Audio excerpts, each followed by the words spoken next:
Welcome, everyone, to the Big Wrangle.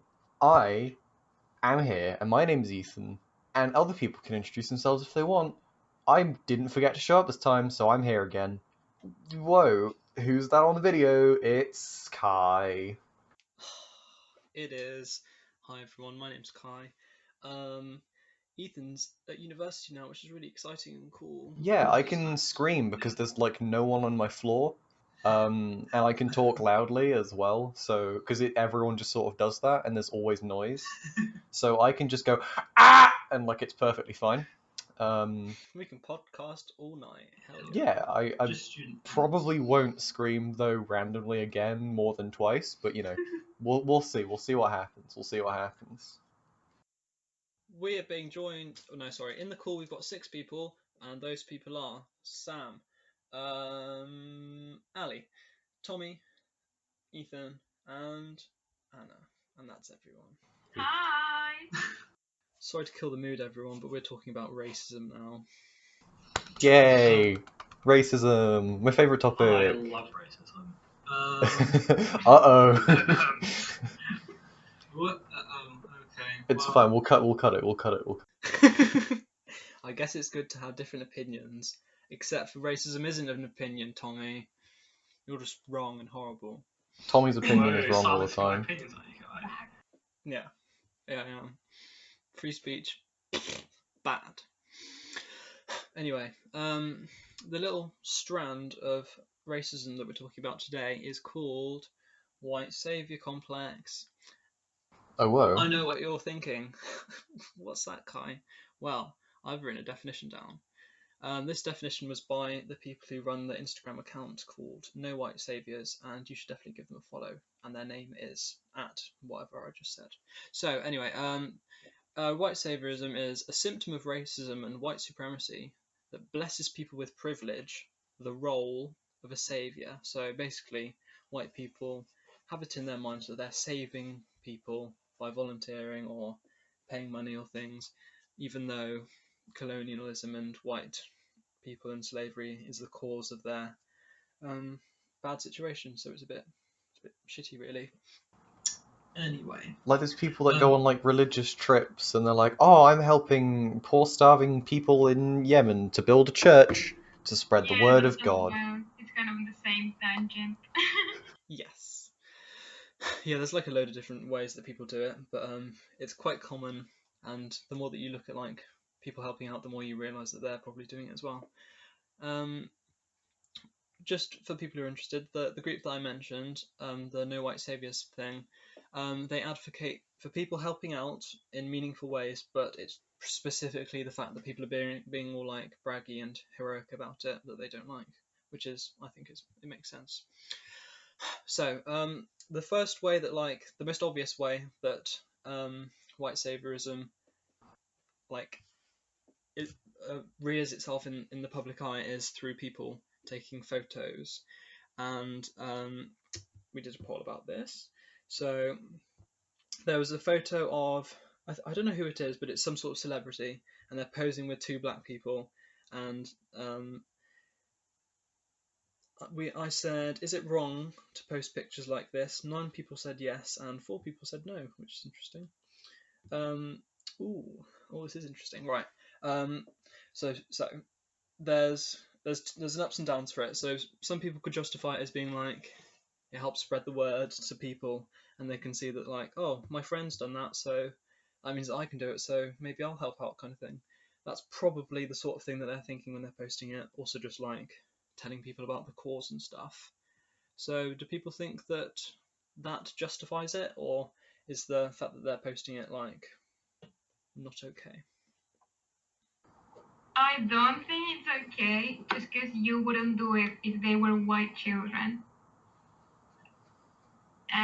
Yeah, I think if you really care about like the actual like act of like helping people in like a specific country of Africa they're helping out, then they can just like talk about it and like talk about the facts and just say people to donate to local organizations instead of posting pictures about them with black kids that they don't even know like if they're okay with that or stuff like. I think also the main point is that if they were white kids, like like you wouldn't do that.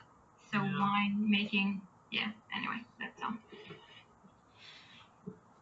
Yes, that's really interesting, actually. I don't think. Yeah, that. I mean, it's true. Like volunteering. I mean, sort of like maybe at an orphanage or something, people would do it because it's like I've met up with these people, but then just, in that situation, it's like a racism white savior thing. But then even with like just kids at an orphanage, it's still kind of savior, even if it's not tied to racism. So it's still a bit iffy, especially when they don't know.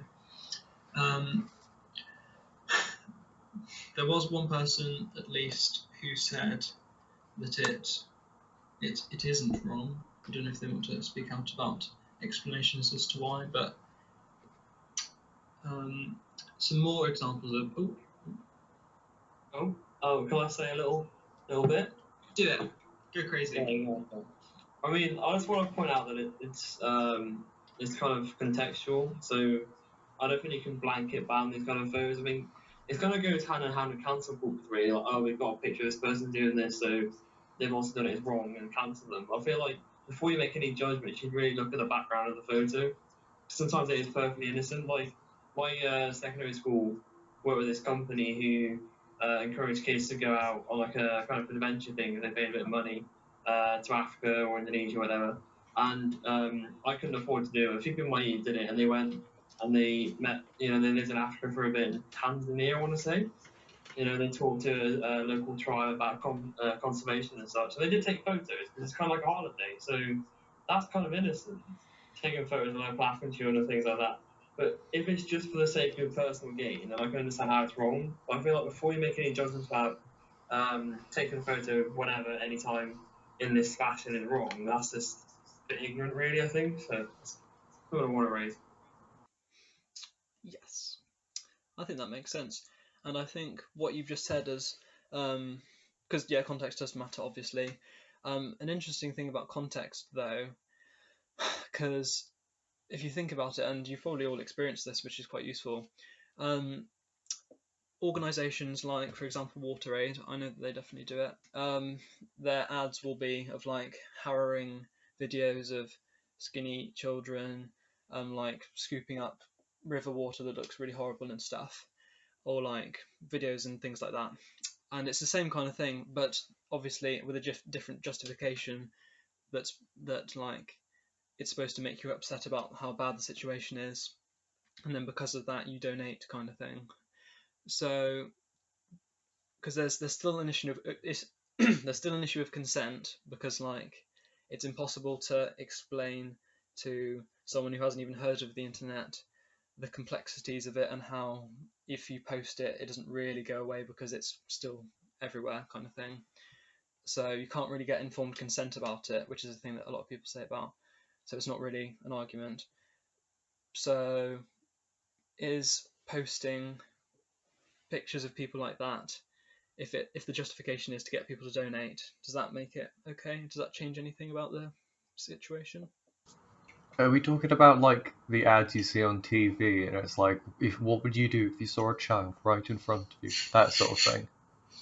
I feel like the only thing I've heard about those is that they really harm the economy in those countries, because everyone's like mental image of like just any country in Africa ever is just shit-filled rivers and children that are starving and full of disease. Whereas there are so many places that are just like real fucking nice, over there. But like whenever you think of like either a specific country that you've seen a lot of ads on in Africa, or just Africa in general, because I don't know any African countries, leave me alone.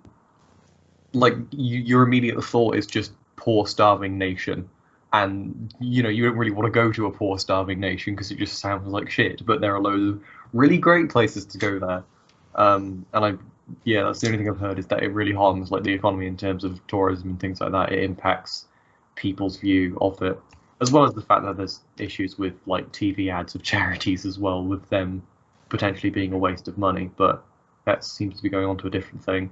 I don't know. Taking photos of things, as long as people are fine with it, yeah. But if you're using the photo to further like a specific agenda which is harmful, just kind of pointless. I don't why. I don't really see a reason to. That's fair. Yeah, I didn't think about the whole economy thing, but that is definitely a real thing, because that's just often a lot of people's only experience of those countries, just those ads. So that is definitely a thing that's going to happen. Yeah, I don't know. I wanted to just quickly add to the picture thing that I think the problem is when you see a white person with black children. Because really, if you go on holiday or you're meeting which it's fine. I do agree that it depends on the context, because maybe someone is just taking pictures with their nephews and you don't know, and you classify it as white saviors when they're just really in a family meeting. Although that seems really specific case, but I think if usually when you go on holiday, you take more you meet up more with people either your age, or you take class group pictures. I don't know. I just don't think that even if you go on holiday, you would take pictures you alone with children. I don't know. Yeah, and then with the whole promoting the image, I don't know. I think it's really hard, because they say, I mean, I don't know, but they do say that it's more effective if you kind of just take the visual guns, for saying it that way, to tackle poverty. But then I don't know. I don't think it's right, just because I think that maybe you could just put the statistics without any pictures of the specific country where you want to tackle the poverty. But then I don't know, because I don't really know how effective they are. I don't know. I think it's really complicated, and also it's just hard to yeah, I don't know.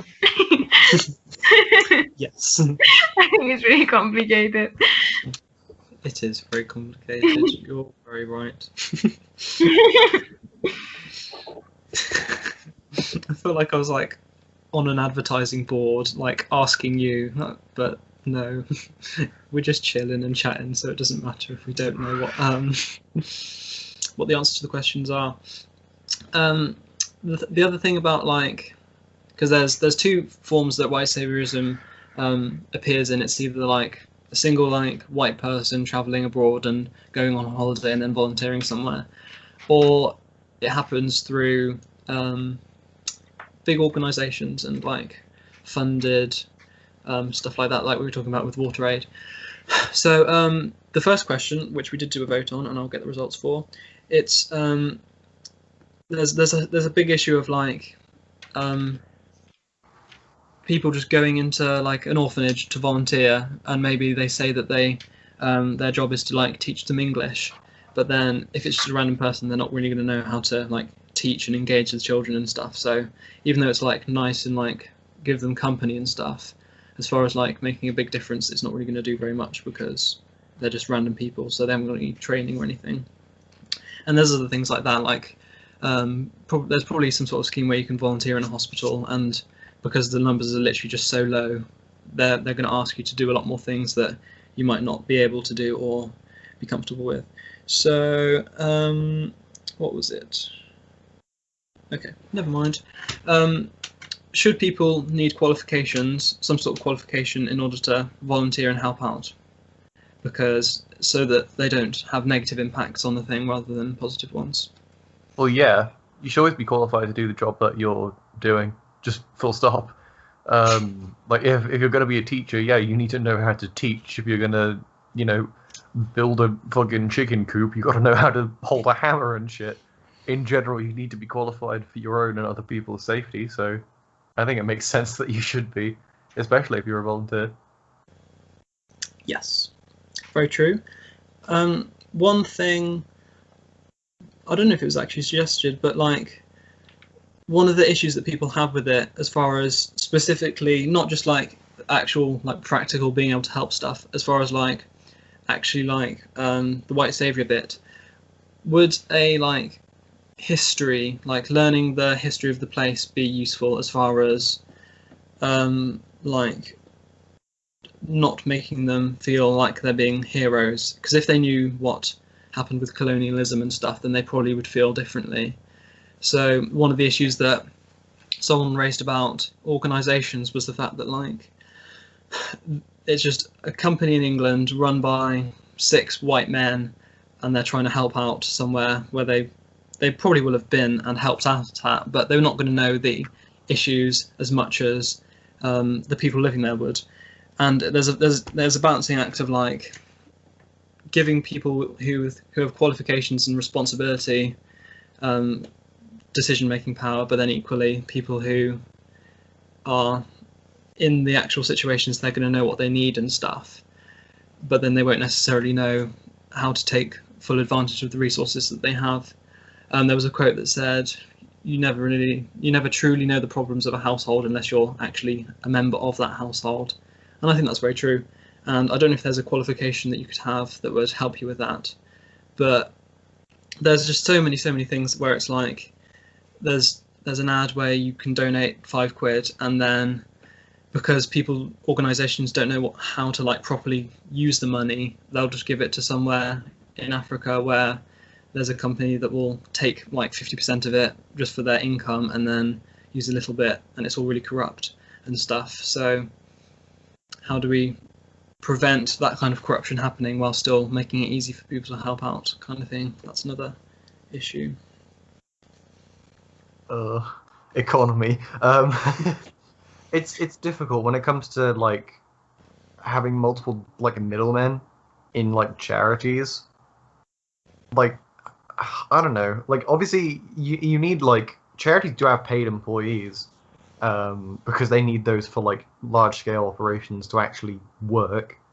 But I don't know how to solve the issue of like of like corrupt charities, I guess. But when you were talking about educating people so they don't have the white savior thing or whatever, I feel like that probably just makes the white savior thing worse, because then they're like, oh no, there's even more problems than I thought. Now I must do, because I'm avenging, I'm fixing the problems of my ancestors or whatever.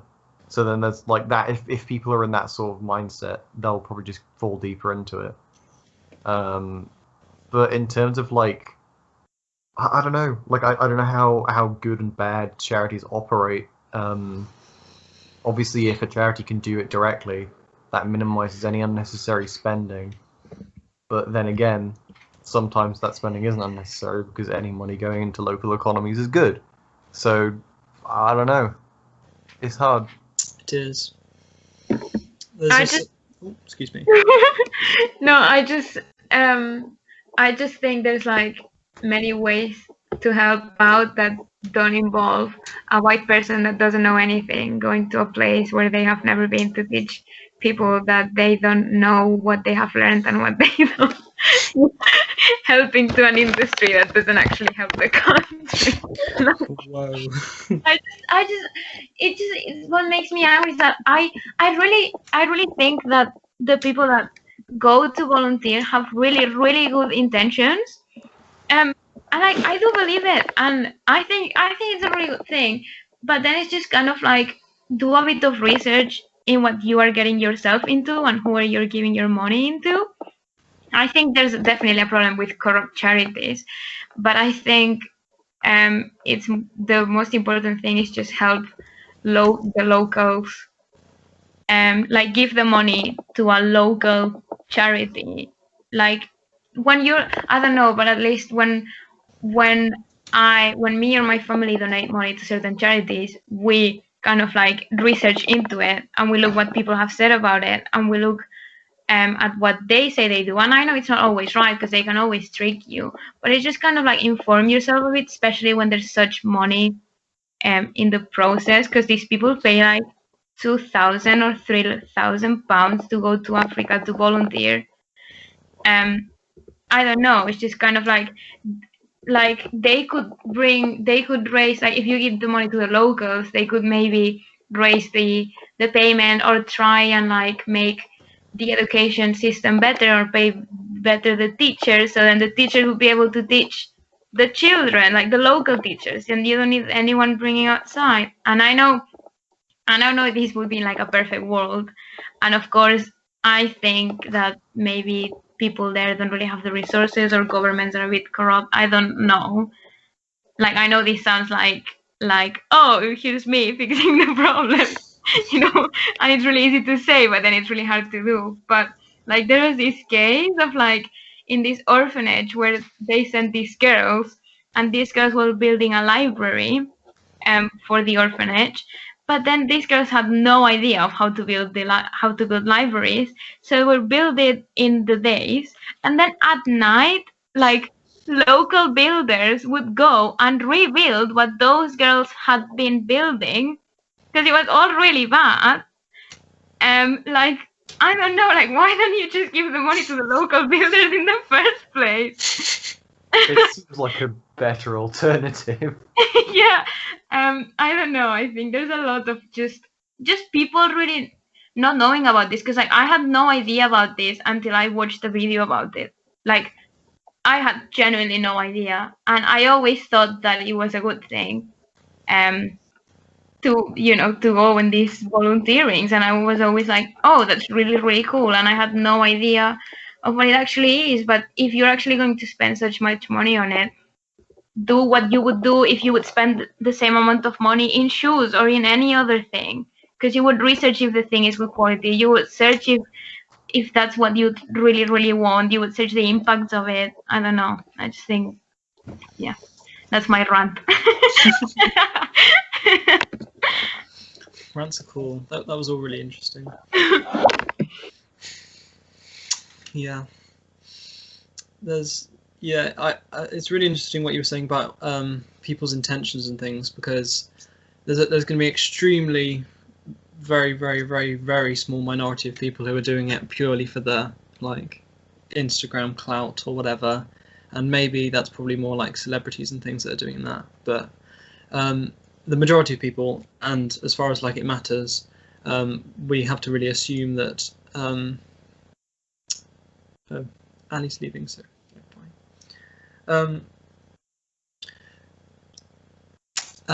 as far as like intentions and stuff, people have good intentions when they're doing it, and then it's only later that they figure out, or maybe, I mean, some people might not even realize that they're not really helping as much as they thought that they would. And I said about like, it's the question of like, if I've got good intentions, does it absolve me of the bad impacts that I've had on whatever society or it is? So as far as like that, and people who are trying to like do good, what would be like a good mindset to have? As in like, is it like, oh, there's only so much I can do, and it was just the poor system that I was in that didn't enable me to help as much as I could, or I just don't know what, like, because definitely researching is the best thing to do as far as making sure that your choices are the best ones, but then equally like a lot of people still won't do that. So I don't know if it puts it in the hands of the organisations and stuff to make it a bit better, but then it's still people making choices after all. So there was one person who said that it doesn't matter what your intentions are, but then it kind of rolls it back to the whole like qualification thing of like knowing what good impacts that you can have, but then it's impossible to like generalize that to everyone. And if we're going with the whole like, you're building a library, if you're not like, qualified to do that or taught the qualifications to do that, then you kind of just you can't do the thing you want to do. It doesn't matter if you want to do it for clout, if you want to do it to be a good person, if you want to do it just that'd be pretty fun, you can't do that thing that you want to do. So like it on that front, it doesn't really matter what like why you want to do it. It matters whether or not you can. I think there's probably other things that are less like, require less like practical skills in terms of qualification, which probably would matter how like what you want it for, because usually it like that directly impacts how you go about doing it. But I don't know. If it was a deprived area in the UK that needed a library to be built, no one would call, like, you wouldn't have other people building it, like people that are not qualified to build it. You know what I mean? Then why are you doing it in another country? True. I don't know. Like, I know different countries have different needs Oh yeah, yeah. and different mediums, but you know, like, I don't know. I just Yeah. because like countries would donate money, and that money through the country would probably go to a local builders that will then build the library. So why is not the same? Yeah. Do not I miss. guess it. I don't know, and I really don't think the key is to blame the person that goes there with like their good intentions. Like I don't think I would ever say to that person like just kind of like yell at them. You know, I don't think I would never do that. But then it's just kind of like I don't know. Like if you have, I'm sorry, this might be really like I don't know brutal, but if you have £2,000 to do your volunteering, I'm pretty sure you have a phone with Google on.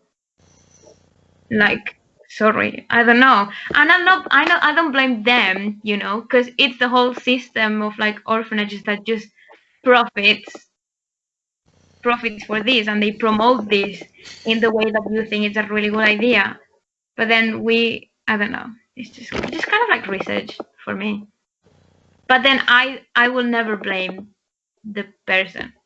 You know, like I would never say you have research because I also there's like lots of people that have gone and then they have actually realized like there was this woman that went to a volunteering and she started teaching there and she didn't have any qualifications so she said well you know how do I start teaching English? I'm going to start with the alphabet.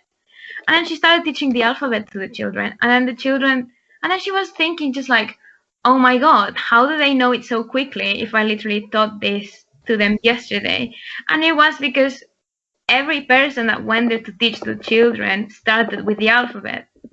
And no one said anything to her. And then they just like speak about it and stuff. So I don't know. If then they speak about it, then it can actually bring like positive problems because it just brings consciousness about how they work. I don't know. I don't know. I get what you're saying. Yes, thank you. Yeah, because it's one of these things that's like it's just like a load of different things. Some people doing like a little bit of negligence as far as not researching things, but then the companies are doing like they're going to market it in a way that it feels like you don't need to do any research, because if you did do research then you'd find out how like not good it is. So it's in their interests to make it seem like it's a perfect thing, and then after you give them their money then it doesn't matter because they already have your money. Is there anything like a blanket thing that anyone can think of as far as like stopping this happening? Because like which companies are you talking about? Because if it's charities, then they're not actually getting money out of it. Well, the corrupt ones are. Yes, the corrupt ones, but like you could easily get a non-corrupt one because we have a system of checking charities, at least in the UK, and there is a large number of major charities which are known to be trustworthy. Yeah. And I think there is an organisation which checks charities to see that they're actually charities. Do you know anything more about like what they do and how they check and stuff? I have absolutely no knowledge whatsoever, no, but I do know that it exists. And okay. Yeah, I don't know. From what you're saying, the problem will stem from the charity not doing anything properly. If what you're saying is true, I'm saying it's not, but it is very focused on like corrupt or incompetent charities. It seems like because all of this stuff is like if you donate money to a charity, it goes directly to the cause, well, or at least it should. But then charities that don't do that are the ones that aren't charities anymore, or are just they're being used incorrectly, and that's just either they're already breaking laws, or they should be, and they're exploiting some really minor loophole, something like that, which means that they can use it as a tax write-off and profit, but those shouldn't exist legally. I don't think they do either. But I don't know enough about the law or foreign politics to know, because when it comes to the issue as well of rather than giving it to a charity and having an external group of people, I thought, like, sometimes that's necessary because the system's in place in the country that needs the external group of people to go in and do the thing. Sometimes those systems are also corrupt, so it's just sort of like a rock and a hard place. Because if the money goes to like that local government, if that local government in that foreign country has an issue where it has people, embezzling funds, then the money's going to go to where it's not supposed to go, one way or the other. It just depends on if you're giving it to this person's pocket or that, rather than to the cause you're actually donating it to. There are systems in place to minimize this as much as possible, but obviously, crime still happens. It's just you got to do the best you can to not do that, which is usually just don't commit any crime. But Thanks, Ethan. You're welcome. Great advice. As always, a guru of knowledge. Don't do crime. Crime bad. Crime is definitely bad. Yeah, I guess there's so many like different solutions to it and stuff, but I guess it kind of points back to the whole thing about like there being some sort of requirement for a qualification, because obviously it can't be like there's this random tiny organisation in Africa that is asking for people to volunteer to do carpentry, and then there's some sort of English law that means that whatever thing that you're doing you have to be qualified for, because that's just impossible to like do, because it would be so difficult for that to work. But I guess it would just be some sort of blanket thing that in order to just do like anything charitable specifically with yourself, I guess it wouldn't really apply to organisations as much, just like educating yourself about how about like the type of places that don't actually help, and how to effectively use your time and stuff. Do people think that the whole like understanding the history thing would be beneficial? Because there are people who do think that, but do you think that would change people's minds about things? Yeah, I think I definitely think understanding the history is important. I think it would diminish the white saviour thing. I don't think it would increase it, as Ethan said. That's fair. Yeah, I think an understanding of the way that colonialism happened and worked would make people more aware of what those images represent and what they mean to the only reason Western I bring world. it up is because it like people who are like suffer with white guilt or whatever, the more they learn about like racism and things, about like bad things that white people did, the more that they either feel responsible for it or feel that they need to make up for it.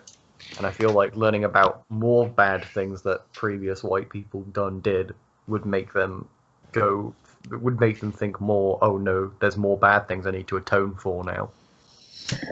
I think it depends on the way you teach the history. If it's a white person teaching the history, then I think maybe what Ethan said will happen. But then if it's from a black person perspective, then I think it would change, because whoever, like, if you listen to like podcasts that talk about this stuff, like, I don't know, I think you kind of like understand where they understand them, and then you would never do it because it's white people saying, I mean, it's black people saying, no, don't do this, because you did this to my country and I don't want you doing this anymore because I don't need it. So I think it's just listening to black people tell their history. Yeah, that's what I would say. Yeah. Also, I was thinking about like the blanket thing. I don't know if you guys said it, but maybe if people really want to help them, maybe they could provide like even an online course that gave them like the qualification, or like if they are there for 3 weeks, then maybe the first week could be a really intensive teaching process, because maybe they need, it's true that maybe they can just need people to, I don't know, maybe they are lacking on stuff and they need people to do whatever. If they provide like an intensive learning, like teaching thingy for like the first 3 days or the first week, I don't know, maybe that could help. Yeah. The thing about guilt and stuff, it's very interesting because it completely depends on how each person takes it and stuff. But because sometimes if you're feeling guilty about it, it would inspire you to like do more. But then some people will just like recluse and stuff. What do people think about the idea that people who volunteer and stuff and charities who help in these countries, they shouldn't be like proud of what they're doing, because what they're actually doing is just paying reparations for what has been done, kind of thing. And reparations are, for people who don't know, like the Nazis giving, like repairing all the Jews' houses or something. That would be an example of reparations.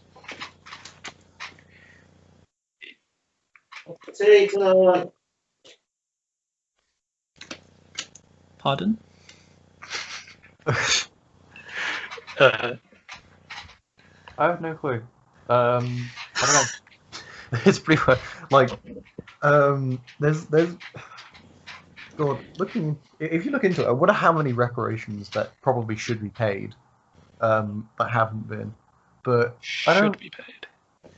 Well, as in like, you know, there's things that have been looking back. There would be a general consensus on that's not great, and we probably shouldn't have done that. And whether or not reparation was decided then and there, or if it could be like retroactively decided. But I don't know, because I don't do history. But I don't know. I don't know. With having pride in it, I don't. It's an interesting question. Because if it's phrased like that, like if it is like this is a reparation act, or like an act of reparation or whatever, then I guess like it's. I guess you can take pride in it, because you can take pride in anything that you do as long as you're not like a massive dick about it. It's pretty like. I don't know, like if it's work that's like necessary that needs to be done, in terms of like you have to do this because you know they're owed it.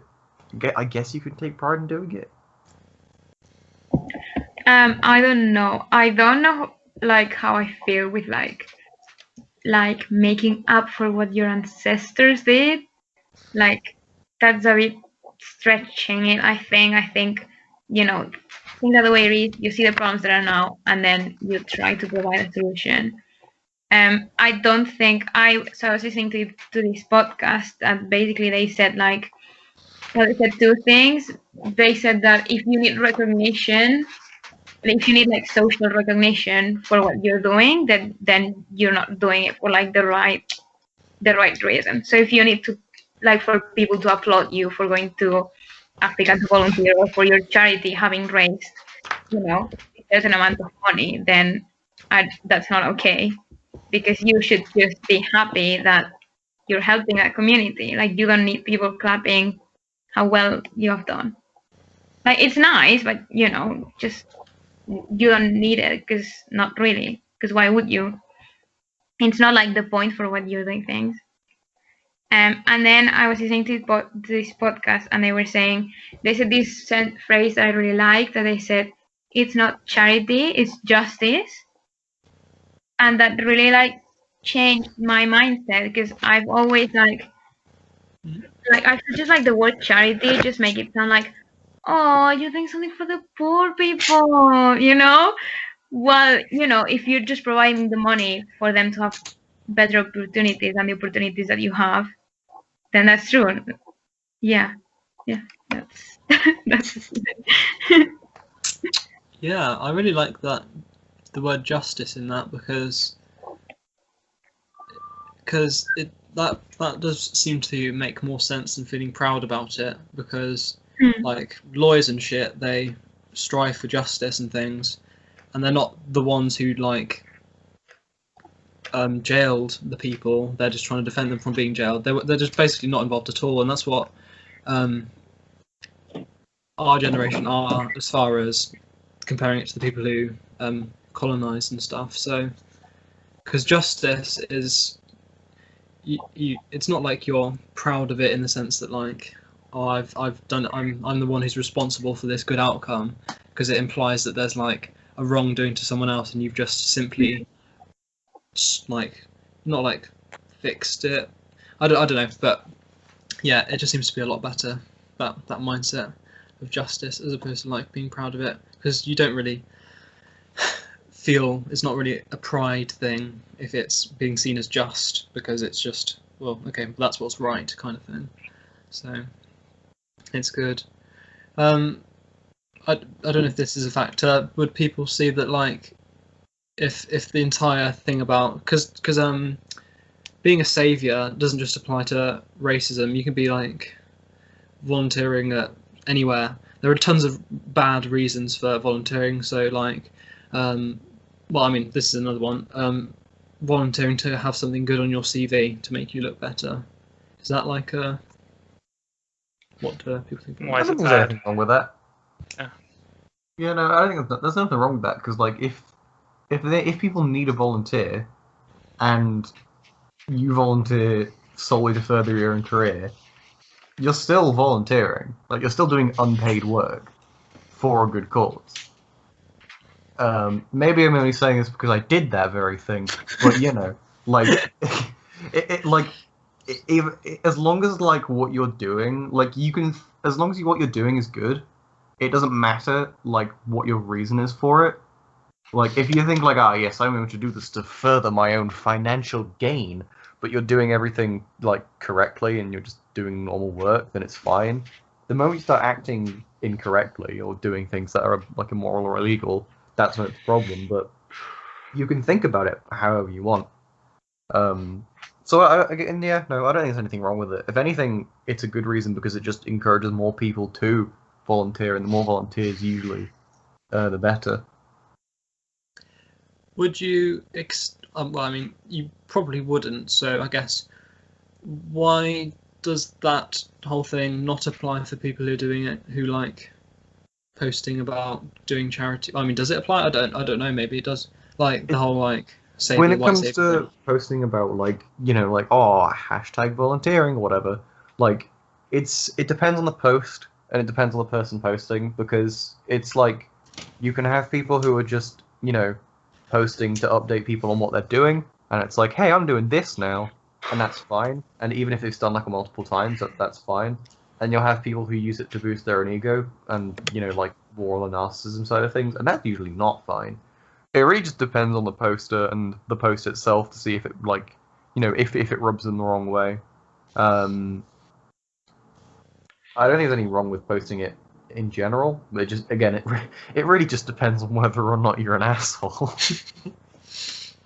Which is a blunt way of putting it, not the most educated way of saying it, but you know what I mean. It's true, though. Oh, what was it? Oh, yeah, I mean, this is a bit of a smaller niche thing to talk about, but like, hypothetically, if like, I don't know, Kylie Jenner did some volunteering in Africa purely for like her social gain, as in like, oh my god, wow, Kylie, she's so great, I'm gonna buy her lipstick now, that kind of thing. That's like a narcissistic, or well, that's not a good example actually, but like just for like to make you look cooler in front of your friends. So say that happened.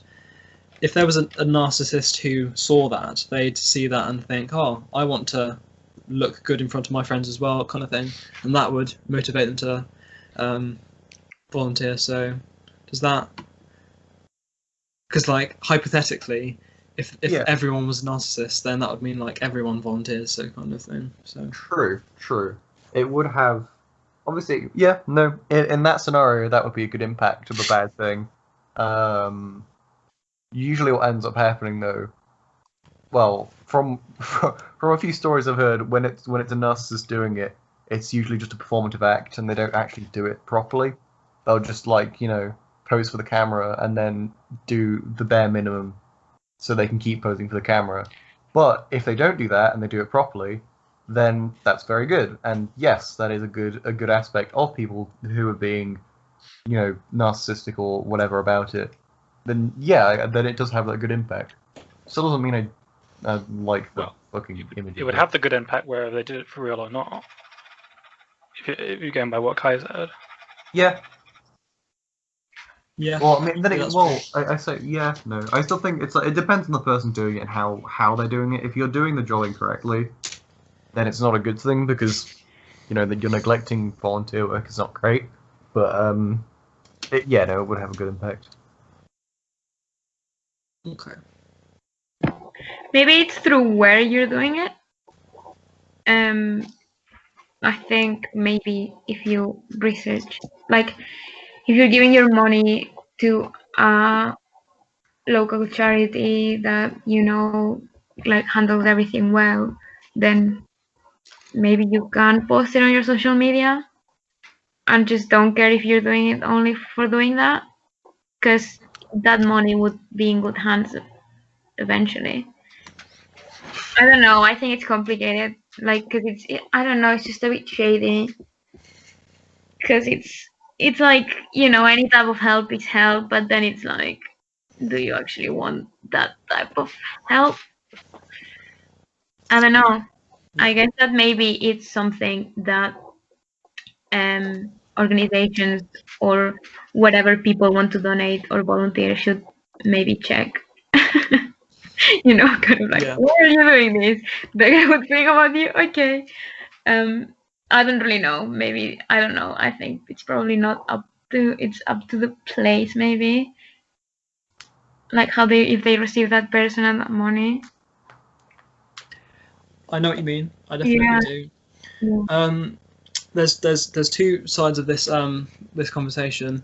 I know what it is as far as like achieving justice, but I'm just gonna paraphrase. So like, it's either procedural or like substantive. So do we approach this whole like discourse about it as far as like, it doesn't matter whether people are narcissistic or doing it for views or anything like that, as long as it helps the people, or is it that like it does matter what people are thinking about and we want to encourage people to be like good and stuff? What do people think about that? I think it's difficult to say, really, isn't it? Because it's not just a matter related to this particular area of morality. It's the essence of morality itself we're debating here. Like, what is morality? Is it all about people's intentions to do good, or is it their consequences? Because I could intend to do the good thing by donating money to a company, thinking, oh yeah, I've done a bit of good now, helping someone out with their life, but at the same time that money could be put to really bad use and I wouldn't know about it. So the consequences are bad. But do you really have power over consequences? Because you can't really see the future. So is it about consequences? Are they what makes something good, or is it about your intentions? I mean, that's the debate we're coming to. And personally, I don't think there's an answer for that. Because, but like I said before, I don't believe morality. It's just too stringy. You can't believe in it. But that's the debate we're having. Is it about their intentions, or is it about their consequences? What makes them a good thing? Is it, because they could be a really bad person but doing great things. You just don't know. Yes, I think a very bad but useful example is the whole like Jimmy Savile thing. That like, he was a terrible person, obviously. Oh, hello, Ellie. But so Jimmy Savile was obviously horrible, but the whole justification for like keeping him. But I mean, I don't know if this was an actual thing, but it just like reminded me of something that people talk about as far as like, a load of people knew that he was a bad person, but they kept him on doing this stuff because he does occasionally do charitable things. So, I mean, obviously in that example, it's not okay. But then it goes into the grey area, and then it's all a bit fucked. But then maybe if you're saying that people can, like, all help is good help, then you would be contributing to the white savior complex, because you would be allowing people to, like, say, oh, look at me, I'm saving this because I have done this, this, and this.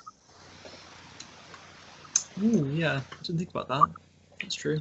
I think you have to be careful with the whole white savior complex though, because it's a fine line. It's a new concept really, and to define it, you have to be careful because you could define it as any help with the intention of helping people less fortunate than yourself, just becomes a morally bad thing to do. And then with that, there might be no good consequences, which means there's actually no progress or any morally good actions. So I think the focus on race in particular is just a bit hostile.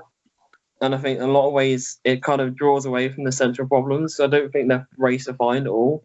I think it's more of a Western kind of America and European divide from Africa and some parts of Asia, really. But it's more like a poor-rich divide, I think. And that's what people need to focus on.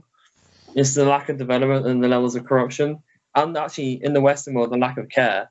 A lot of people are quite happy here if they've got a job and money, not to really think about problems elsewhere in the world. I think that's the kind of direction we need to start thinking about, because then that actual progress could happen about these difficult issues that are kind of unresolvable. Very true, Pog. That's it. Just good. I was gonna say something, but my brain's like, nah. You said it too good. I don't know, because when African people are saying, well, when white saviors, for example, the account is from this woman from Uganda, and she was saying how they really live this white savior complex, like just white people thinking they can do anything, and that everything they're doing just kind of like, well, basically the whole thing bad with white saviors that I don't really know how to explain properly. I don't know. I think always the key is just listening to. If you want to help Uganda, then just listen to Ugandan people. I think just always listen, basically, especially when you are the one that wants to help. That's, I think, basically it. And if they say, I agree with that. Yeah. what? Did you say you agree or disagree? Yeah, you can finish. Please. I was going to go on and say I kind of agree with that completely. I think because if you ask, say, a rich black person in the UK, how do I help poor Africans in Uganda? They're not going to know much about it. Well, chances are they're not going to know much about it. So I think just defining people by race is not going to get very far in the grand scheme of things. I mean, if you actually said, not even by country, but if you said by village, town, or even county, oh, what are the problems here? And then actually talk to them on the ground, no matter who they are, then I feel like that's where you start to solve problems, not just make a grand sweeping statement of saying, oh, black people, what's the problem? Because that's just kind of a bit hostile, I think, and also really insulting. You see that all black people are kind of defined by African problems is a bit, I just think it doesn't work like that, really. It just seems kind of a bit irrational to me. Yeah. Yes. Yeah, I agree. I definitely agree with that. As far as solutions, and it's going to probably go on to some corruption talk, but what about a solution as being, because that one of the things that people, I think it was literally the people running No White Saviors, they were talking about that, like, some companies will have a black person on their board to like talk to, or maybe they talk to people in whatever place that they're helping, but they like don't really listen to them, and they still do what they're going to do anyway, and they're just kind of using the black person as like a placeholder for the fact that they're, oh yeah guys, we're really listening and doing the right thing, but they're just going to do what they want to do anyway.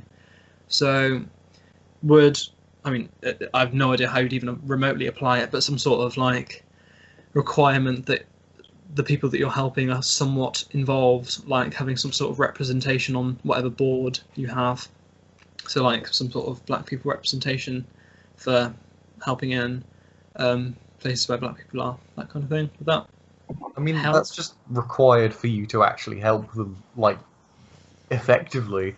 Like, you can't go in and be like, oh, these things are problems, and then people, like, you're just kind of like diagnosing it without having like an input of like yes or no, because like something that to an outside perspective might, you're like, oh, that's an issue, and then the people who are there, they're like, no, we don't do that. That's just there for like decoration or whatever.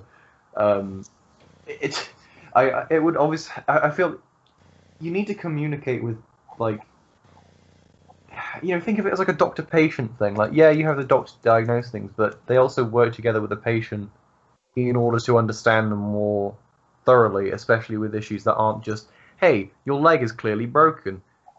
Like, you need to communicate with the patient in terms of, like, where does your internal feel pain and all of that stuff. So going with that analogy, you need to contact people who are part of the communities that you're trying to help, because then not because they are experiencing any of the issues. Like if you're going to like a deprived part of the UK or whatever, and you're like, oh, yo, what's the haps? And they're like, yeah, we have no gang problems whatsoever, but there is just so much drug everywhere. Like it's you need to talk to the person who's experiencing the problem or someone who's close to those experiencing it to actually understand how to help, rather than just go, yeah, we'll just put this in place, and then it worked before. Even if it's not necessary, it helps go faster. Sorry. No, it's fine. I think for me it's more about providing the mediums for the people that you want to help to be able to do it. So, for example, money, you can go there and say, look, I have £2,000 that I would really like to just donate it and give it to you for you to spend it on whatever your town needs. And then, of course, if it's your money, I definitely understand that you want to check that they are actually doing the right thing. So then you would still, the right thing, I mean, in putting it towards something they actually need, and not them taking the money, so they not being corrupt. But I think if you provide them the mediums and then you just check that they are actually reliable, then it's just kind of like letting them do whatever they need. Well, who are you giving this money to? Because I don't know, to the council, to people, to for example, the people in No White Saviors, they run an organization.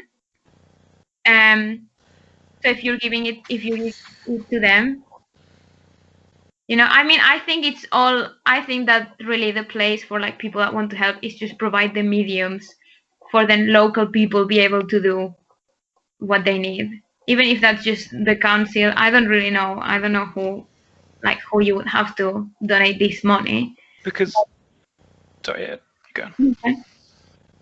Because to me, that's what charities do, as in at least the reliable ones, and I think a large number of them are. They're the ones who do communicate with the communities and know where the money goes best. Whereas the communities themselves, they're focused on everyday life. They don't know how to use the money effectively in order to get long-term development. Whereas the charities, I would imagine, have studied this for a long time. They know where to put the money. They know how to do the things so they can teach the communities and they can give the money where it needs to be. And I trust that they do that, essentially. Yeah. So I'd be happy to give it to them.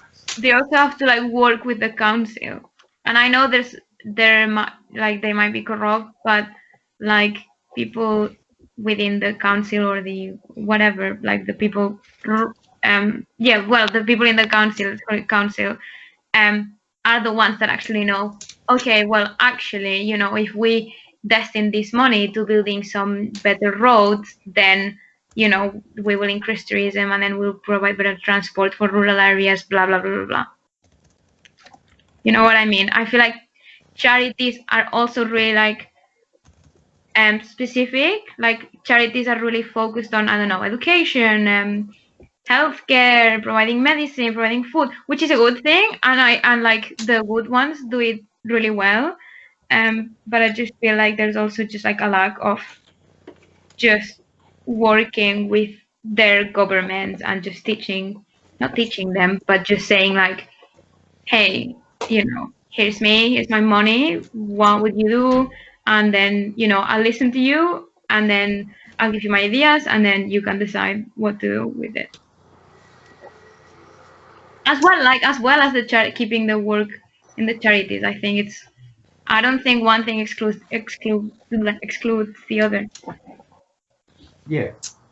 Yeah. I think in general, like what Tommy said, the charities that are good and reliable, they usually end up doing all the right things.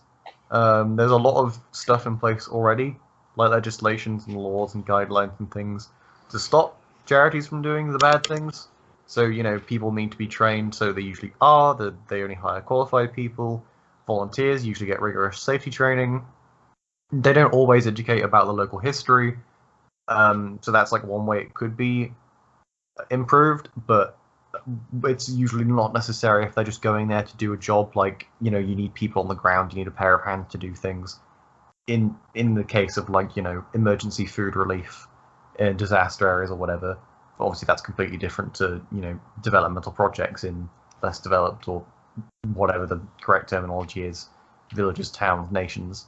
In general, when it comes to the bad charities, they're already breaking laws. They're already doing bad things. It's just a matter of, like, you know, actually jumping through all of the right hoops to actually catch them out on what they're doing. But when it's all done right, a lot of good things usually end up happening. When it comes to the charities knowing more than the local areas on how to improve, I think that comes into, like, the corruption of local areas, because like a non-corrupt government usually does know how to improve, but any amount of input from another source usually is helpful because more information never hurts. But on, like, obviously the worst case scenario is you have a corrupt charity and a corrupt local government or national government or whatever, so it doesn't matter where you put the money, it's just going to go into the wrong place. I think I said this before, but in, like, the ideal situation, which can and does happen, like Tommy said, you know, you have money that you put towards a cause that goes towards the cause, and usually that cause, rather than just being a one-off, have a food package and that's all we have enough the money for, it sets in infrastructure. You know, like, it helps with farming equipment, it helps with, you know, land regeneration or whatever. It helps with the stuff that leaves a lasting, permanent impact on the people in the area that needs the aid of the charity. So in general, when things go right, they go pretty damn right. But when things go wrong, they're usually already breaking a law. So hopefully they actually get stopped. But that goes into a lot of legal and corporate blech, and that's why it's an issue with catching people, because it's, you know, shady criminal business. That's usually a lot of stuff to do with tax havens or whatever, because, hey, tax write-off for charity. Yes. All very, very woke things. I think the thing that keeps coming up as far as, like, I don't know, the metaphor that, like, we keep alluding to is the whole, like, give a fish to a bloke and he can, like, have a meal, but if you teach him to fish, then he's, like, all Gucci forever kind of thing. Yeah. And that does apply to this situation. Obviously, if you're giving money to a council, they could do a thing that's good. Actually, yeah. So in the last podcast, we were talking about, like, jobs being taken away from factories, and then companies and countries having to reimburse them for the jobs lost by just giving money away. So Sam gave us an example of, like, there's a desert somewhere that is expanding, and one of the things that they did was put like trees around the desert. That was what the money was used for, to stop the desert expanding, which means that there's more farmland available, so more food can be made and stuff. That's clearly a kind of teach a man a fish kind of sort of thing, in the same vein as that, and obviously that's the best thing, and that was really good. And I don't know if they, like, contacted the council that's nearby in order to do that. I genuinely don't know. They almost definitely would have, because there's laws in place that mean you can't just go and do that. Oh yeah. So, yeah, like I can't just go into the middle of the local park and start, you know, planting lettuces. You need to talk to the local government in order to ensure that, you know, the general land is legal for you to do the things that you want to do on. Oh yeah. Yes, that's very, very true. I guess the pickle is, if you had a really corrupt council, I mean, I'm not going to try and impersonate what a council would do, but you can kind of imagine the sort of thing that where it's like, hey guys, we want to plant some trees here because it would save your economy because you can plant a load of shit, and they're like, we have a better idea. Why don't you just give us all your money and then we'll like sort it all out, kind of thing, and they just like buy boats and stuff. So, Boats. not useful in the desert. Is there anything that can be done where there's a council that's like Destroy that? them. Okay, so this is when we come Go to into war. how to vote out a corrupt political leader. And there's a few options. There's one, vote them out, which usually doesn't work because they're corrupt, so they can change the voting system. 2, murder them, which is an extreme way of doing it, but usually ends up working, but is very illegal. And 3, just overthrow them and run them out of the country without murdering them. But I think usually when it comes to dealing with corrupt leaders, you need direct action because the whole point is someone who has that much power has the power to sustain their leadership, and the moment that you can do that. Well, I mean, there's levels of corruption. You're going to the extreme. Yeah, no, I know. Like at the extreme level, there is nothing that you can do through any avenue legally. It has to be done through violent means. But before that, yes, there are various avenues. You know, there's voting people out. There's campaigning. There's all of that stuff. It's just become doing all of that stuff is generally hard because someone who is corrupt is willing to do whatever it takes in order to gain power, and usually that. No, they're not.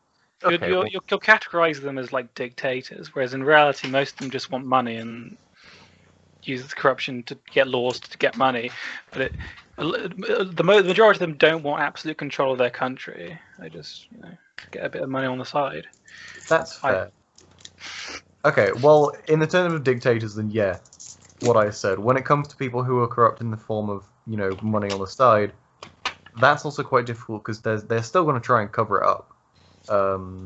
So it's hard because it's hard like it is hard to prove any petty crime happened. It's just on a larger scale.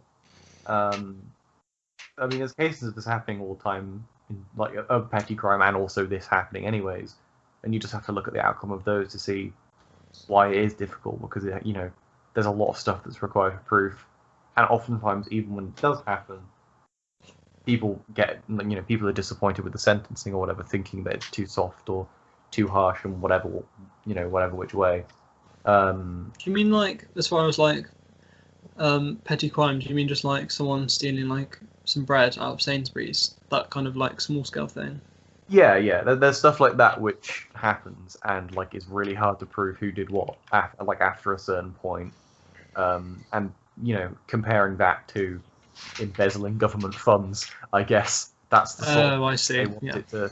Yeah, that's the sort of level they want it to get to. If you're just as Tommy said, making money on the side. With that sort of thing, there's obviously it's already illegal. And the things that are in place to stop it, and they do it.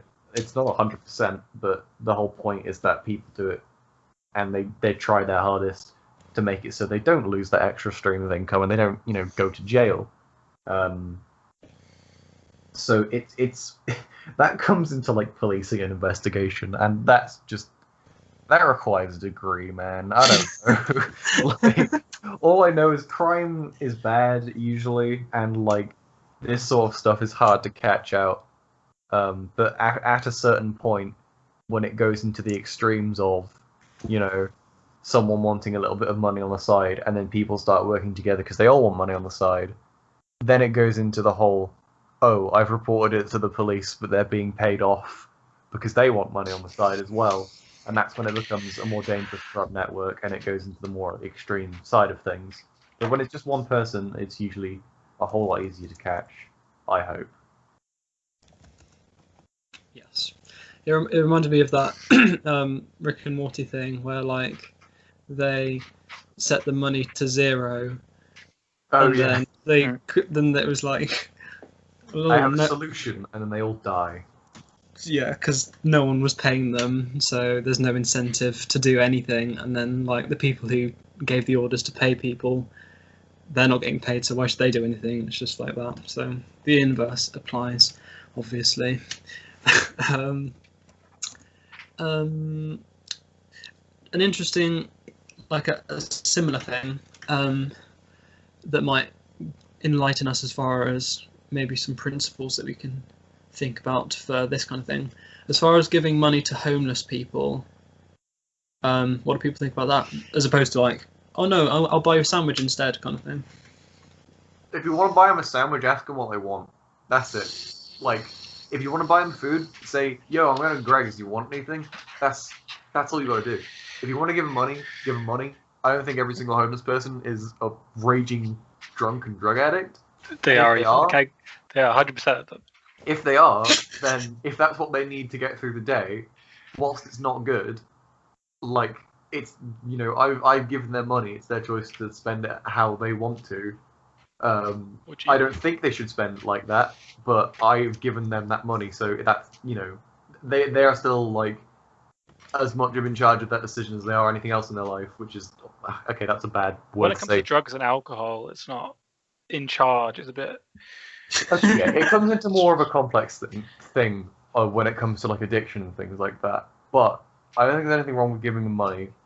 But if you want to waive that, which is perfectly understandable because there is a history of people who are homeless and doing that, turning to drugs and alcohol to cope, which makes sense, then the simple action is just ask them what they want. Don't just say, yo, I bought you this tuna sandwich and like I'm allergic. And it's like, you can't. What? I'm giving you this out of charity. Throw it in their face. A grateful No. pigs.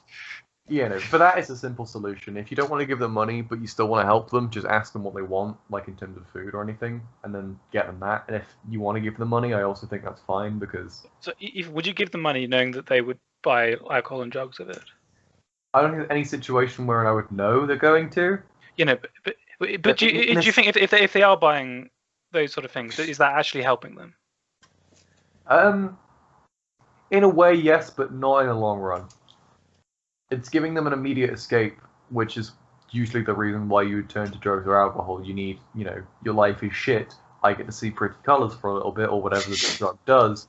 You know, it gives them a temporary boost, which is, you know, certified not good of one, but it's something. And if that's all you can get, and you're in a dark place, and that's all that's bringing light to your world, I mean, it's kind of shitty and really not good in the long run, but it's better than nothing. I disagree. It's not good in any run. It means they'll never rise from homelessness. It means they're just it's just negative to them. True. Which is why I think it is always better to give them food instead of money. Yeah. The thing is, you're actually like infringing their liberty because you think about it. Although your intentions are good, they're not. Although they're making actions freely in the beginning to take drugs whenever to cope, once they become addicted, they aren't actually free to make any decisions anymore. Their mind is governed by their addiction to alcohol or drugs. So you should really make sure if you were to give in to that and say, oh, okay, I'll just give them what they want because obviously they're freely choosing it. They're not, and you're actually making it hard for them to escape the pain they're already in. So in reality, you should ask them, oh, what do you want? If they say drugs and alcohol, then just don't give it because you just make their life even worse for longer, and then they'll be trapped in the kind of mental cage. That's fair. No, enabling someone into addiction is not a good thing. So if for some reason I intimately knew this homeless person the moment I saw them, and I knew that they were a raging heroin addict, and they just needed the £3.50 in my back pocket to buy their next shot, then I just wouldn't give them the money. I'd just go buy them some Greg's. But there's never going to be a scenario because I don't talk to anyone, let alone... I just don't talk to anyone full stop. So, like, there's never going to be a scenario in which I know purchasing a habit of a homeless person unless, you know, my brother decided to just, you know, become homeless. So you would assume they're going to use it for other than drugs and alcohol and giving them the money? Yeah, but, like, I usually get too scared to talk to them anyways, and then I just, like, you know, run away, so I don't give them anything, and then I feel bad about it, but, you know, that's my own fault. I don't like thinking that people who are homeless as a baseline are, you know, drug addicts. I know that some of them are, but I can guarantee I know more drug addicts that are just bored white teenage males than are homeless people, because you know them as well, Tommy. You can't say that I don't. I'm one of them. False. Well, maybe not. I don't know what you're doing. You don't know me. True, I don't know what you do in spare time. But, no, I don't like to assume that just because someone's homeless, they're a drug addict. I feel like that's just mean, You don't have to assume it, but you can say there's a chance that they are. Yeah. And it doesn't affect you to just do the food thing instead. Yeah. I don't know. It's up to you. That's what I mean. It's really up to you. If there's never going to be a scenario in which you know for sure that someone's going to buy drugs, they might need the money to save up so they can buy, or so they can clean their clothes and buy a nice set to go to a job interview, or maybe they need it to cover up some debt. But this argument that you can't be 100% sure, therefore that you're just assuming that they're not going to use it is ridiculous. Why? I think you have to look at the bigger picture as well. I mean, as somebody who has been friends with people that have been addicted to drugs, as much as, that is a vicious cycle and it's horrid, there's always a part of somebody who wants to stop. And I think even if that was true, like, this is based off a book that I read like ages ago, and I think it was written like 15 years ago, so excuse me if I'm wrong, but I'm pretty sure when I read that book, it said to become a big issue vendor, you need to have like an address. So you need to have an address to be able to do that. Oh, even if that's not true, I looked on the website, and a vendor has to buy £1.50 for one copy of a magazine to be able to sell it on, and then they make £1.50 profit. But the fact that they then have to buy that means that they need that money. So I think like just being like, oh well, you can have some food, that's really nice and that's lovely, and they probably would love that. But there's more things in the world that we want more than just food and a home, in the same way it's it for them. And you're never going to know if they're going to use it for food. You're never going to know if they're going to use it on drugs or alcohol or whatever else. But like, there's always going to be something in them that wants to stop. And there's so many different things there's so many places for, okay, obviously not that many, but like homeless people can go to, and to be able to access things like the big issue, people, they need the money for that, so people can't become big issue vendors unless they can pay for 5 magazines that cost £1.50 each, which they're not going to get if people keep handing them out tuna sandwiches. Yeah, that's what I mean. That's why, like, that is a very well put point, and that's why I would say there's nothing wrong with giving the money, because you don't know if they're going to use it on drugs. They might need it for something better, because everything has an initial cost to start up. So, like, that's why I said maybe they need it for a suit to go to a job interview, with the most generic example possible, because I'm smooth brain compared to what you just said. But that's why I don't think there's a problem with saying not knowing is a valid argument, because you don't know, and it's a good thing potentially, as well it's a bad thing potentially. If you don't ask them about what food they want, that's also a bad thing potentially, because they might be allergic to it, or they might not like it, and then it might lead them to resent people more, so then they don't ask for help. There's a lot of different ways that every choice can go. The best thing to do is, if you're giving them food, talk to them. If not, just give them some money. Talk to them anyways. Talking to people is nice, and I'm sure that they would appreciate it, because they don't get much contact in general, because people usually pretend that they're invisible. I can say all this knowing full well that I don't do that, but that is just because I'm terrified of people. That's on me. That's something I need to get over with and work past. But I mean, the solution, I think, goes back to charities, as in there is charities that you give the money to and they help the homeless people, which I just think is altogether the better option, because then it gets rid of the possibility of drugs and alcohol, because they check and they do all the stuff. Charities are great. I love charities. Just trust them completely, because they're checked as well, and just do that. Like, when it comes to like a systematic approach to dealing with the problem, that's usually always better, because it leads to a more like whole way of dealing with it. So yeah, like you said, charities, there's ways to, there's more than enough homes to house homeless people, as has been said constantly. So you could just get rid of the problem using a systematic approach of, fucking scouring every back alley and place in town and saying, yo, you got a house now. Obviously it would be a lot more complicated now, it would take a whole lot more time, but any systematic approach to something to solve an issue usually is a lot better, because it deals with the root cause. and deals with a blanket statement. However, in the right now, we don't really have anything like that. So, you know, if there's a homeless person who says you got spare change, I'm fine with giving them spare change. I'm fine with giving them what they want from Greg's. I understand why you wouldn't, but I see it is still a potential for good in it, and that potential for good is And a a bit potential more for bad. Yeah, well, be it a coin flip or not, I take that chance for them to want to improve their life. You've also got to like remember though. So I live near a small town and then go to college in Shrewsbury. So then you've got in the small town that's near me. I know that there's, I want to say 6 homeless people that have been recorded, but those people there's a food bank, but there's not a like a big issue kind of, I don't know what you call it, like a base or whatever. You know, there's not like a charity in that town that is specifically for homeless people, and therefore those homeless people then don't have anywhere to go, which then leads them to go to bigger cities such as a town like Shrewsbury or bigger cities. So then they have more access to more people to receive money or to go to those charities. But then by getting to bigger cities, you're then surrounded by more homeless people, and then if you're not already, you know, being brought into that drug or alcohol kind of lifestyle if you weren't in it already, or if those people are there.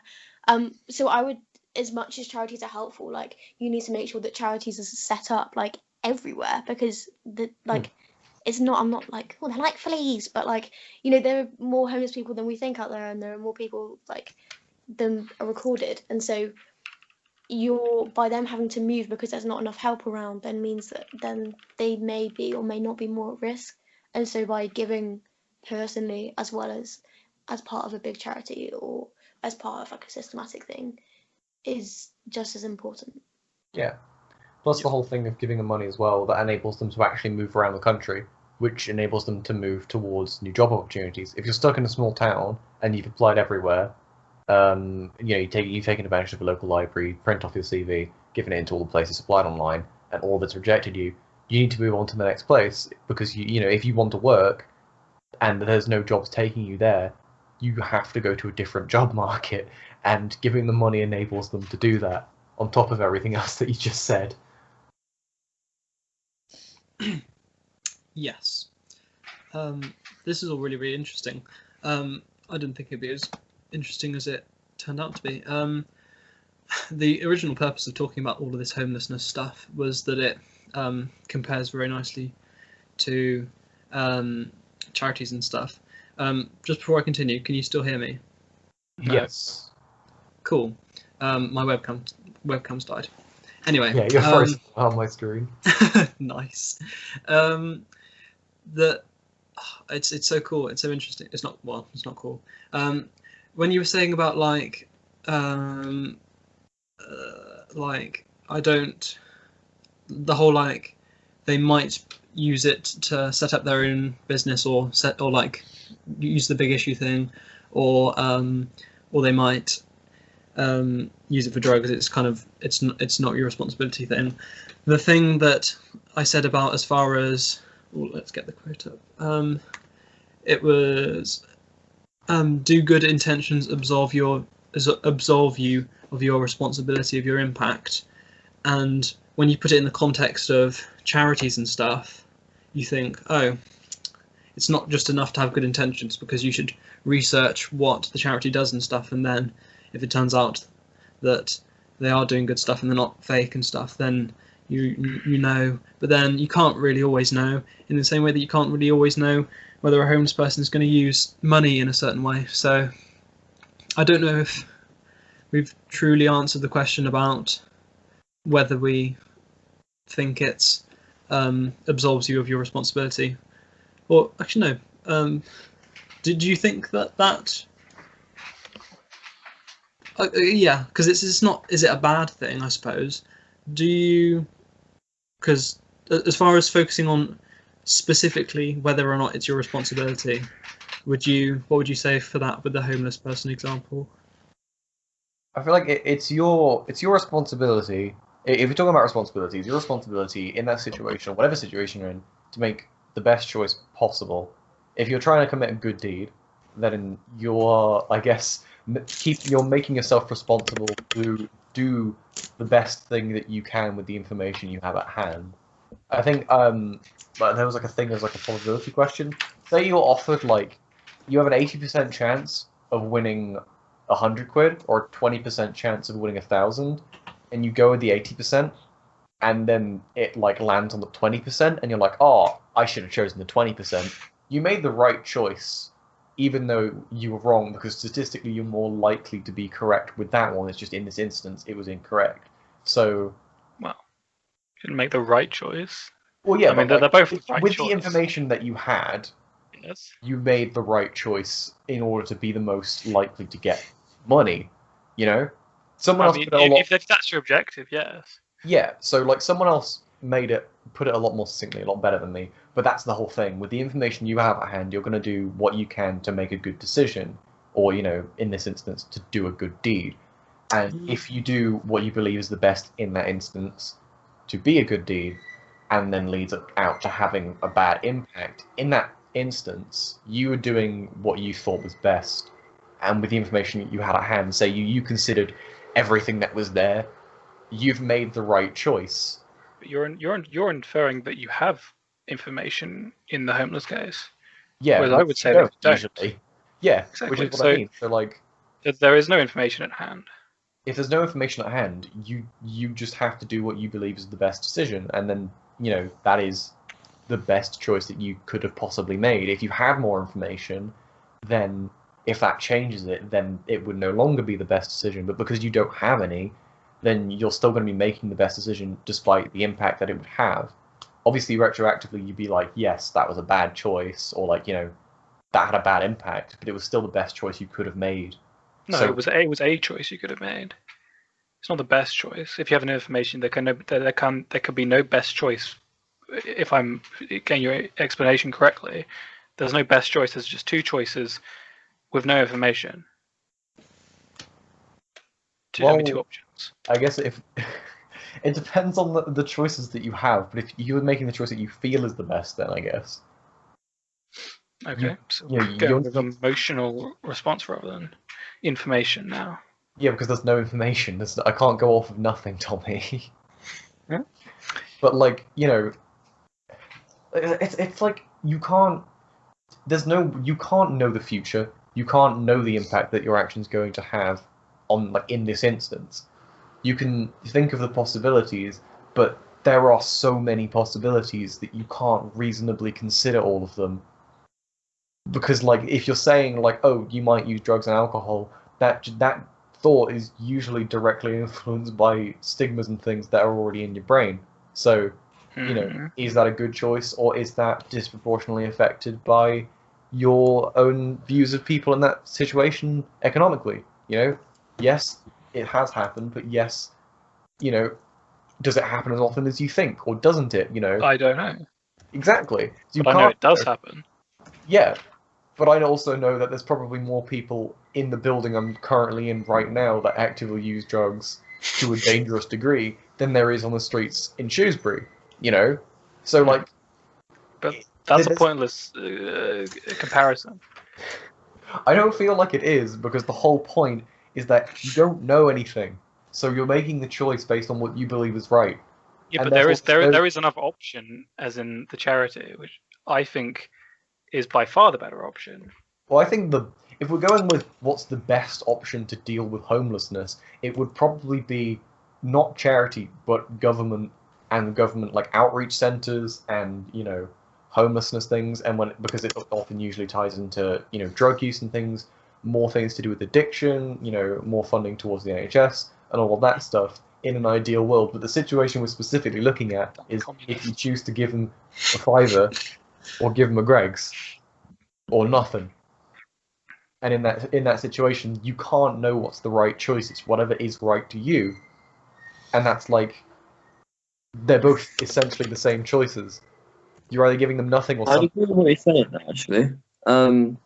But I just want to quickly say, I think you tapped into something that's quite important in the debate when you mentioned about the need for government intervention and kind of investment things. Because the debate is it's all good and saying that the government needs to open maybe communal centres or things like that, which I think is a good thing. But Yeah. what we're discussing is what the individual action should be. So, would you agree that if you did open up communal centres and government intervention was working, and obviously as an individual you'd pay tax or whatever contribution into that, does that sort of free you from any moral obligation? Or is that the problem here? Is it that like, there's a lack of government intervention means that moral obligation falls on the individual, which also we all disagree about how to best deal with it, that's where the inconsistency is and that's what the problem is about it? Is it better to collectively solve the issue? Yeah, it's much better to collectively solve the issue. If there's any way that we can come together as a community, be that nationally or locally or whatever, to solve the issue, ideally nationally because it's a national issue as well as a worldwide one, then that's obviously going to be the best possible way. That has the highest potential for solving the problem. Obviously, governments don't have the best track record of doing everything perfectly because it's run by people and people make mistakes. But yeah, it's the best potential one.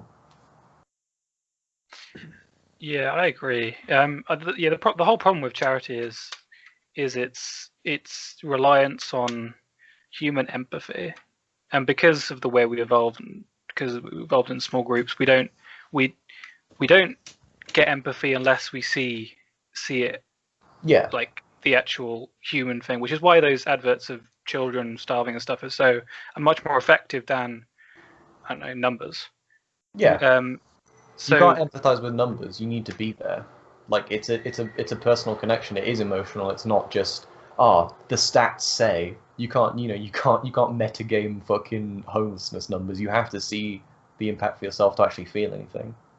But I would also argue that with that, well, I don't know if this is statistically true, but I would argue that there is much more being done by empathetic humans who either don't understand or do understand, these issues, for example, homelessness, and are setting up homes, who are donating big sums of money to a group of people that they can then use on a house, or buying, or renting a place out for them. There is more, I would argue, in my experience, that there is more people in this world being empathetic, and by doing things on a smaller level are still keeping these people around and somewhat sane, than there is mass government or systematic change, because there's a million problems in the world. And so relying on those people that have empathy, I don't think is a bad thing, because while yes, it would be better and would be solved a lot quicker if we did it on a massive systematic basis, for now those empathetic people are supporting those people and loving those people, which is what they need. And so by belittling those people, you are then making the problem worse, because then you're getting rid of another set of people that, or treating or saying those people are not doing what they should be doing, when actually they are doing something. And even if that something is not maybe something massive, in some situations it is, it's still something that can be helpful if they have the right resources. I mean, I would never say that those things are bad. I was just saying I think it's better to have government thingy rather than charity, because charity is determined by human empathy and therefore inconsistent, and it's not enough to solve the problem. I think charity is worse than government for both what you said, what both you said, but also for the fact that it like, if it weren't for like the failings of a government, then you wouldn't need charity. Like, if a government's doing everything correctly, like, the whole purpose usually isn't it to provide a good life for everyone and like generally improve everything. So if all of the systems that are in place by the government to like mitigate all of this stuff, then we shouldn't need a charity, because all of the money that people donate to the charity, if the government has that, they can do what the charities do anyways, but because they usually have a larger pool of money from taxes, then they could probably do even more. Obviously, this is in an ideal world and all of that stuff, and I feel like in a perfect system, that's what would happen. What would happen is we wouldn't need a charity. Exactly. And like, the fact that we will never have that perfect system, the fact that we will never have that massive systematic change to every single problem that we face in the UK or on Earth, means that although charities cannot do as much as those bigger kind companies or governments, they're still doing an all right job, you know. Yeah. Like, I feel like it's- because we're not, as you said, we're not going to have, it's unlikely for us to expect to have a perfect system. There is no Charities do perfect still system. have a, well, yeah, charities still do have a place in it, whereas like they bridge the gaps of like, say we had like the most reasonably perfect government system or whatever, and they solved almost all of the problems. Charities would still have a place because they'd be there to bridge the gaps where like there's a lack of outreach in a certain backwater town, or like there's a really specific problem in this area which just hasn't been solved, so it requires like local charitable acts to be fixed. But I also don't like the fact that people often use charities as a way to just shrug off any problems that could be solved by a government. Like, I've heard so many times that people are like, oh, if say if we increase tax in this area, then we could solve homelessness in that area, and they were like, oh, well, we have charities for that. And those people seem to just ignore the fact that the whole point is like that exists because there is a lack in the government. That's just my own personal experience with arguments I've had before. no, But, that's so true. yeah, no, that is people using charities as an excuse for that we don't need change seem to misunderstand that the whole reason it exists is because change is needed and that's there before the change happens. Um, but yeah, no, in general, ideally, we have a governmental system in place to solve the issues, and then charities exist as an afterthought for things that are needed, either sudden emergency funds like disaster relief, or only small local charities need to exist because everything else is solved. Can I play devil's advocate and put another thing in?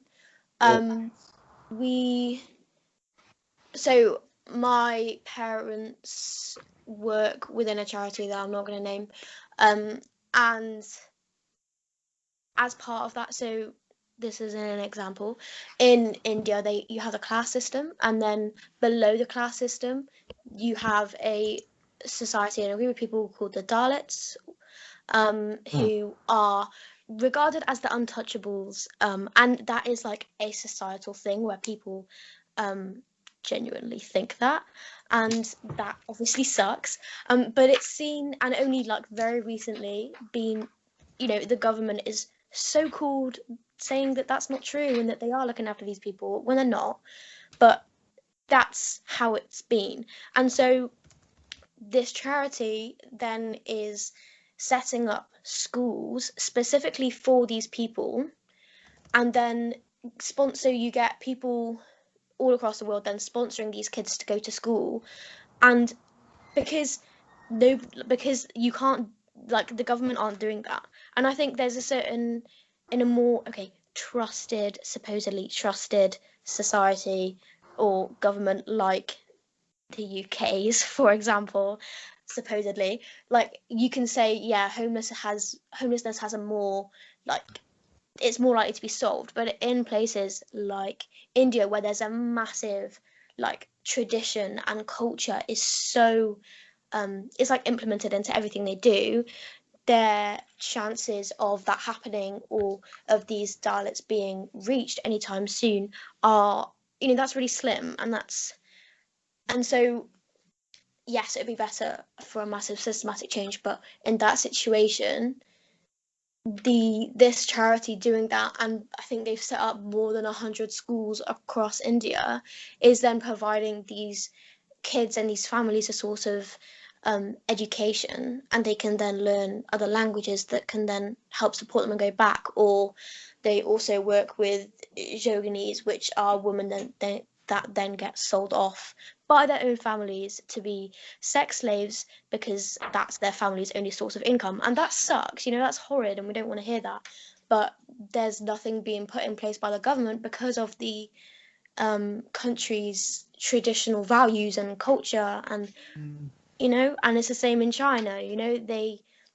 There's massive discrimination against disabled people, and in the UK and in many other cultures, we believe that everybody has the right to live, and so you have people going over and setting up homes for these disabled kids or disabled adults where they can go and be looked after and loved and supported for their entire lives.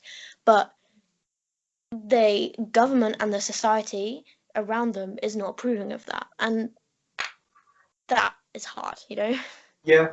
Now, when it comes to like social stigmas from different cultures, that can also tie into another topic of like, I know it often comes up with mostly like female genital mutilation and stuff like that, and how it's like, oh, it's a ritual, it's important for the culture, and people talk about how it's, you know, whether or not that it should be allowed because it's a part of the culture, or if it shouldn't because it's bad, and people get confused about that, and I think in general it's not good that like any culture that just automatically devalues someone and refuses to help them is not good.